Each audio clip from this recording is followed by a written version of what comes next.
Angela Constance, followed by Ian Gray. Thank you, Presiding Officer. The national response to the pandemic has reminded us all that often in life the hardest decisions are the ones that you don't want to make, but make them you must. And knowing where you want to be is very different from where you need to be. But even necessary and life-saving decisions come with costs and consequences that none of us can hide from. And thus far, the cost of COVID has been great to life, to our well-being and to our economy. There is an unprecedented demand on the Scottish Welfare Fund, with demand up 50%, with demand at food banks up 81%, and applications to universal credit is rocketing. With reductions in referrals to children's services, there is increasing vulnerability, and the growing concerns about the mental health of the nation is well founded. And I am glad that we now talk about physical distancing as opposed to social distancing, but participation in lockdown society depends on connectivity, and Glasgow Disability Alliance say that broadband connectivity for disabled people is only at 37%. We know that young people seeking to enter the labour market during a recession risk the lasting damage of unemployment and lower pay and on their overall life chances.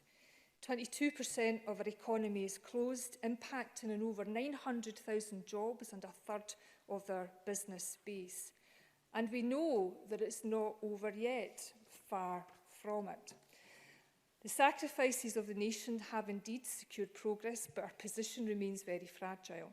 There is limited room for manoeuvre in our quest to drive down the rate of transmission, and we will continue to search for that new safe reality until, as Bruce Crawford says, there is a vaccine or more effective treatment.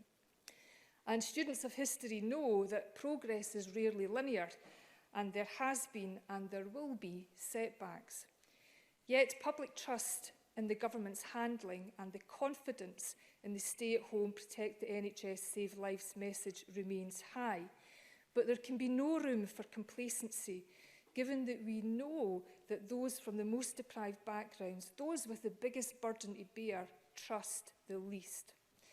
The confidence that others place in us must never be taken for granted, and the trust that we in turn place in others, experts or otherwise, must never be without question or condition.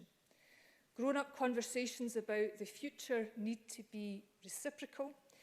We have to also share our decision-making journey and be prepared to walk in the footsteps of others.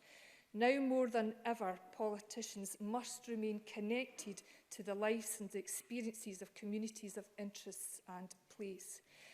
And yes, we need roadmaps, but we so don't need false promises. And we need to be prepared to continuously explain what we judge to be the best available international scientific advice and how we will apply it. And remembering that if science is not always exact, as Alison Johnson said, there is always an important place to really listen and respond to lived experience and personal testimony. Like other members, I have constituents who are sharing their challenges, their frustration, their sadness and their loss.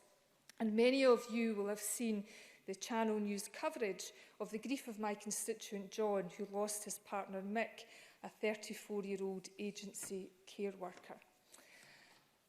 The introduction of the life assurance scheme for NHS employees in Scotland is of course facilitated by the direct lines of accountability between the NHS and the Scottish Government, and it is very much welcome. But what can and will we do to ensure the same benefits to social care workers, notwithstanding the obligations and the accountabilities of employers in the private sector and local authorities? I am far less concerned about a different approach in this regard between the Scottish and UK governments, and I am more concerned about the lack of parity between social care and NHS workers within Scotland. In many instances, it is those who up until now have been valued and paid the least that we have now depended upon the most: the cleaners, the supermarket workers, the bus drivers and the carers. And I will scream if I hear carers described as low-skilled ever again. They may be low-paid, but they are not low-skilled. Excuse me, Presiding Officer. And if we needed a reminder that the pandemic has shone a brighter light on the world of poverty and plenty, it has shone a brighter light on our world of waste and wonder, then there is a debt of gratitude that will have to be repaid, not in words, but in kind. And as we begin to look at our life beyond lockdown, debating, I hope, the big ideas for economic renewal and recovery, whether it's job guarantee schemes, universal basic income, a new economic model or a Green New Deal, we have to grasp that nationally and personally everything has changed, and that we should never seek to go back to normal. Because if we seek with a new urgency a fairer future in Scotland and beyond, we might prefer the world we find as opposed to the world that we've left behind.